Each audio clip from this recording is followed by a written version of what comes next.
Gostaria de compartilhar com você hoje, nessa tarde, uma palavra sobre o entusiasmo, a importância de você ser uma pessoa entusiasmada naquilo que você faz. Eu diria que ninguém consegue sobreviver a nenhum desafio, a nenhuma situação se você não tiver paixão. Entusiasmo é essa paixão que você tem por algo, por uma causa, por alguma coisa que você esteja fazendo. E esse entusiasmo é o que te impulsiona, que te leva adiante, mesmo diante das dificuldades, você continua prosseguindo. O entusiasmo é uma virtude, é uma característica dos vencedores, é uma característica dos sonhadores, das pessoas que têm sonho.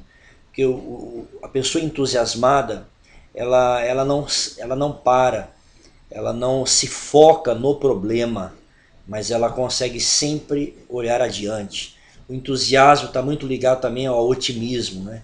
Quando você é uma pessoa entusiasmada, você se torna uma pessoa otimista, você se torna uma pessoa com fé, porque você está cheio dessa convicção, dessa adrenalina, dessa certeza dentro de você. E tem um caso aqui na Bíblia de uma pessoa entusiasmada, muito entusiasmada. É Apolo. Esse personagem ele surge lá no livro de Atos dos Apóstolos, capítulo 18.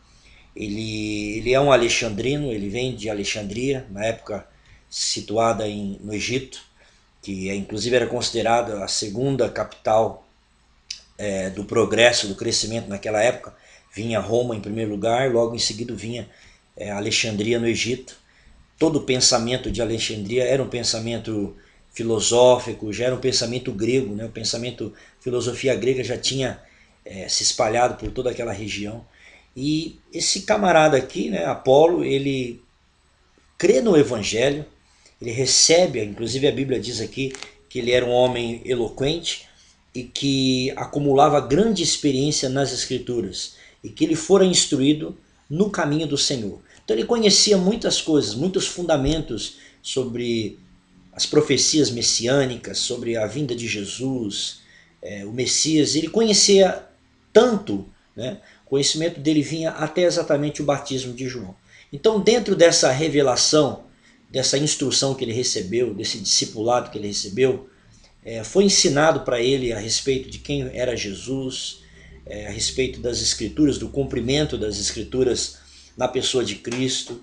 E ele sai então na cidade de Éfeso, ele vai até Éfeso e vai levando essa pregação. E inclusive a Bíblia destaca aqui que Apolo ele tinha algumas características, né, muito interessante. Diz a Bíblia que ele era, além dele ser natural de Alexandria, dessa cidade super evoluída, super desenvolvida, ele também era um homem eloquente, ele tinha uma eloquência, né? Ele tinha um entusiasmo, ele tinha uma facilidade de se comunicar muito grande, de modo que ele cativava os ouvintes, ele cativava as pessoas. E aqui diz ainda que ele acumulava grande experiência nas Escrituras. Então, ao mesmo tempo que ele era uma pessoa entusiasmada, ele ia citando textos, ele ia citando trechos da Bíblia, ele ia argumentando e convencendo as pessoas daquilo que ele estava pregando, né? E ele pregava com convicção até o batismo de João. Depois do batismo de João, ele não sabia mais nada o que havia. Ele não havia aprendido que depois do batismo de João havia o batismo do Espírito Santo, né, que Jesus ensinou, que se cumpriu lá em Atos, capítulo de número 1 e 2. Ele não soube outros detalhes e outras informações precisas a respeito de Jesus. E até que num dos cultos que ele está ministrando na sinagoga, entra um casal naquele culto que a Bíblia chama de Priscila e Áquila, né? Que já conheciam, além do batismo de João, que já conheciam um pouco mais das Escrituras Sagradas. E Priscila e Áquila percebem que a pregação de Apolo é uma pregação incompleta, é uma pregação que está faltando algumas peças fundamentais, algumas peças importantes, que é o conhecimento exato de Cristo, a pessoa de Jesus, ele como o cumprimento de todas as profecias judaicas, né? A esperança judaica, do batismo do Espírito Santo, da existência da igreja e tudo mais que vem logo depois de João, porque o batismo de João, inclusive, é chamado o batismo do arrependimento, diferente do batismo cristão, né? Então, os detalhes do que acontece depois de João, ele não fica sabendo. Mas é curioso que a Bíblia diz no versículo 26, lá em Atos 18, que Apolo, portanto, começou a pregar com ousadia na sinagoga, e assim que Priscila e Áquila o ouviram, convidaram-no para uma visita à casa deles e lhe explicaram com acerto e clareza o caminho do Senhor. Olha que cortesia, que educação, que polidez, que sabedoria, que discernimento espiritual a gente vê aqui também nesse casal, Priscila e Áquila, né?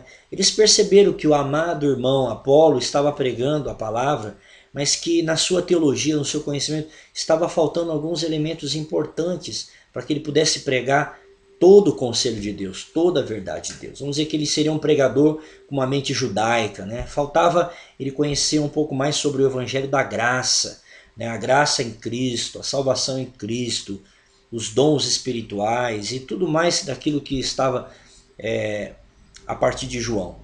E a Bíblia diz que eles convidam, então, Priscila e Áquila convidam esse amado irmão Apolo, né? Tenho certeza que eles elogiaram, admiraram muito o ministério deles. Olha, nós ficamos impressionados com a maneira, a facilidade com que você consegue comunicar a palavra de Deus, né?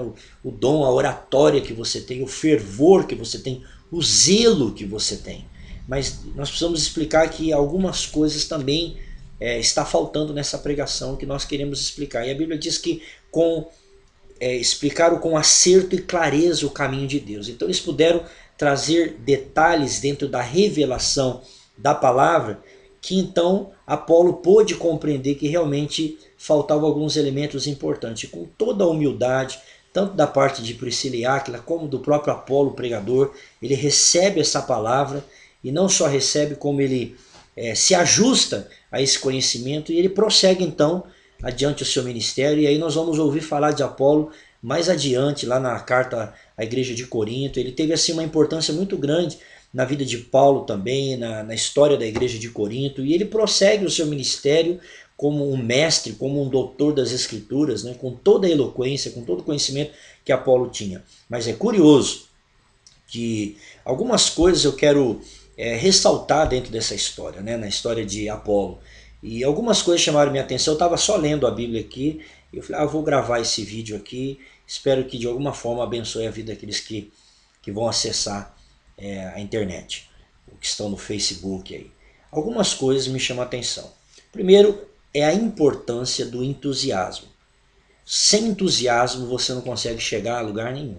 Se você não for uma pessoa entusiasmada, né, cheio de paixão na tua vida, mesmo conhecendo parcialmente a verdade, a revelação, ele era um homem entusiasmado. Então nós que pregamos a palavra, ou você que está na tua empresa, que é uma promoção, ou você, seja em qual área, em que setor, em que aspecto você esteja vivendo da tua vida, você precisa ser uma pessoa que tem adrenalina, que tem paixão por aquilo que você faz.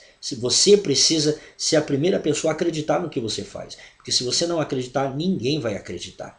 Entende? Então você precisa pregar a verdade, né? Sendo a verdade. É aquela história, né? Nós não podemos pregar a verdade como se ela fosse mentira.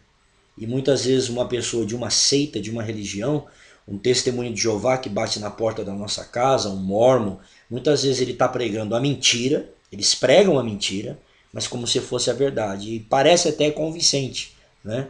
E nós que pregamos o evangelho, que cremos na verdade, pregamos como se fosse a mentira. Temos medo, muitas vezes, de bater na porta da casa de uma pessoa ou confrontar uma pessoa com a mensagem do evangelho. Então essa é a primeira ingrediente importante na sua vida, na realização dos seus sonhos, dos seus projetos, é você ser uma pessoa entusiasmada por aquilo que você faz. Segunda característica é que esse entusiasmo ele precisa estar apoiado no conhecimento. Você observa que só o entusiasmo não foi suficiente.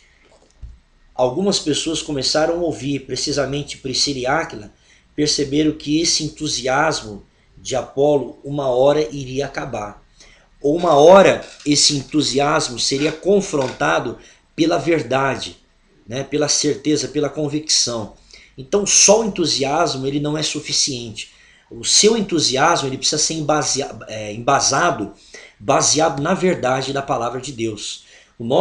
A nossa unção, o fluir do Espírito Santo, tudo isso que podemos chamar de entusiasmo, né, de paixão, de convicção, precisa estar apoiado, alicerçado em cima da palavra de Deus. Por quê?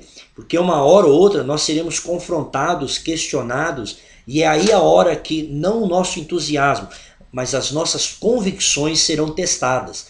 Então, você que está implantando um projeto na sua empresa, você que está implantando alguma situação na tua vida, você precisa ter conhecimento de causa, você precisa ter conhecimento dos fundamentos, né, para que você não seja só uma pessoa pega no entusiasmo, mas sem convicção. Então é importante que o seu entusiasmo seja amparado, seja tudo o que o seu entusiasmo puder ser. Se lance mesmo, seja uma pessoa cheia de adrenalina, de paixão, mas lembre-se de fazer a lição de casa. Lembre-se de se preparar, porque quando abaixar a poeira, quando baixar o entusiasmo, o que vai te sustentar não vai ser o teu entusiasmo apenas, mas vai ser a tua convicção, a base, o alicerce que você tem na sua vida. E terceiro e último elemento ligado ao entusiasmo também, seja uma pessoa sempre pronta a aprender. Seja um eterno discípulo, discípulo da vida, discípulo de todos os mentores, de pessoas que podem acrescentar na sua vida, né? Seja um discípulo contínuo das Escrituras Sagradas, seja uma pessoa apaixonada pela palavra de Deus, seja uma pessoa pronta a aprender com outras pessoas, né? Aprender o que deve, o que não deve fazer, mas seja uma pessoa sempre, vamos dizer assim, uma pessoa antenada, uma pessoa pronta a aprender. Porque se você nutrir esse sentimento de discípulo, de aprender, você vai se desenvolver demais, o seu entusiasmo vai encontrar sempre lenha para queimar, sempre vai ter fundamento para ser queimado, né? E como é que a gente percebe isso na vida de Apolo? A humildade. Apolo, ele percebeu, ele foi persuadido, né? Ele foi levado a uma situação de confronto, e ali ele percebeu que faltavam alguns elementos no seu conhecimento, né?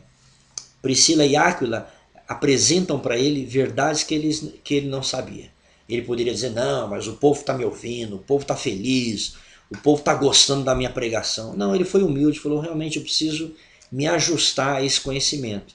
Então, o entusiasmo encontrou também um coração discipulável, né? Vamos colocar assim, um coração discipulável, um coração pronto a aprender. E isso é uma virtude que faz toda a diferença. Então, para que você continue crescendo, é importante você ser uma pessoa entusiasmada, é importante que o seu entusiasmo tenha uma base de conhecimento, não seja só um barulho, só uma lata vazia, mas que você tenha solidez. Quando terminar o entusiasmo, você continua justificando a sua visão. E terceiro, seja uma pessoa constantemente aprendendo, seja sempre uma metamorfose ambulante, seja sempre uma pessoa que está em constante transformação e crescimento, tá bom? Deus abençoe e bora lá, vamos nos encher de entusiasmo, nos encher do Espírito Santo, lembrando que a palavra entusiasmo também vem da palavra cheio de Deus. Então o maior entusiasmo é nós estarmos cheios da presença do próprio Deus, e com a presença de Deus nós seremos impulsionados aos grandes projetos de Deus para a nossa vida. Deus abençoe a tua vida.